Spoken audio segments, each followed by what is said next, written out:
And this is the global forecast for June 2022, brought to you by the wonderful people at AskTheAnswer.com, the UK's leading website for tarot readers, psychics, mystics and channelers. People, look, this is a month I describe as all change. This year so far has been pretty damn crazy. It still is going to be hectic during June, but in a different way to anything we've experienced so far this year.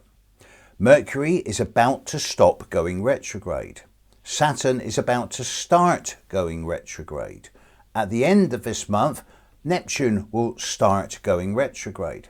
But let's look at the first week of this month, because this is the most difficult time.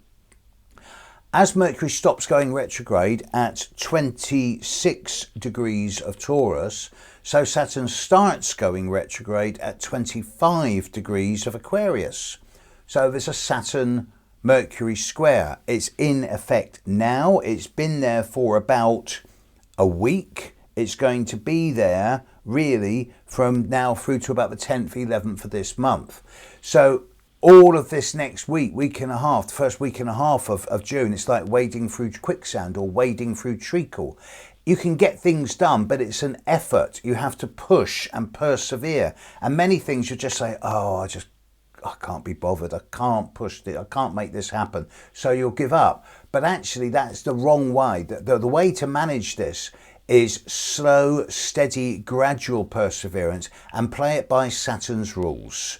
i.e. 3 steps forward, 2 steps back, establish, consolidate, then 3 steps forward, 2 steps back. All of us will feel that by the time we're into the 10th, 11th, 12th of this month, that things are beginning to clear, but then we're straight into the full moon in Sagittarius on the 14th, just before 1 p.m. UK time. And that full moon at 23, nearly 24 degrees of Sagittarius is going to be squaring Neptune in the sky.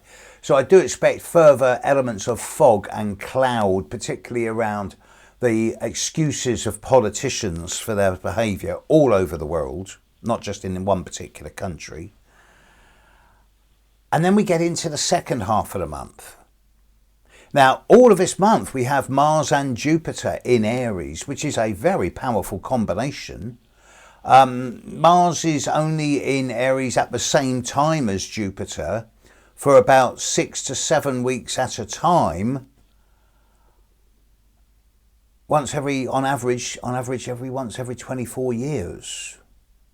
So it's a very dynamic period, and it can be very assertive and projective and dynamic, with lots of committed energy being pushed in a way that's clear, concise, and gets results. It can also be very confrontational and aggressive. Bull in a china shop. Most notably, if there's going to be the latter, we'll see it at the end of this month, at the new moon in Cancer. It's 7 degrees of Cancer, just as Jupiter is at 7 degrees of Aries. So the new moon will be precisely square Jupiter. And I do expect at the end of June, certain situations, both globally and in individual lives, to be larger than life, over the top, way out of proportion to reality, and it'll be what we call in England a storm in a teacup. It will then deflate quite rapidly, but in that build up to the new moon, say from the 25th to the 1st of July, there's likely to be a lot of drama.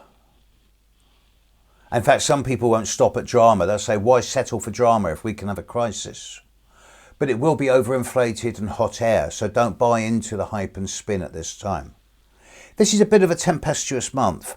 It's not as dramatic as recent months have been, but we are seeing a sea change in the underlying patterns behind it. We're seeing the start of a period of much greater retrospection, more reassessment, reevaluation on the decisions and actions of this year so far. And we should find that the more we get into the end of this month, that there's a slight change of course beginning, which at first will be bumpy, but as we get into July and August, will lead to clearer and clearer developments in a way that's much more simple and easy to work with. If it were for my client, I'd be saying to them, as far as June 2022 goes, planet Earth, keep your skates well oiled and dance with the flow, it should be a little easier.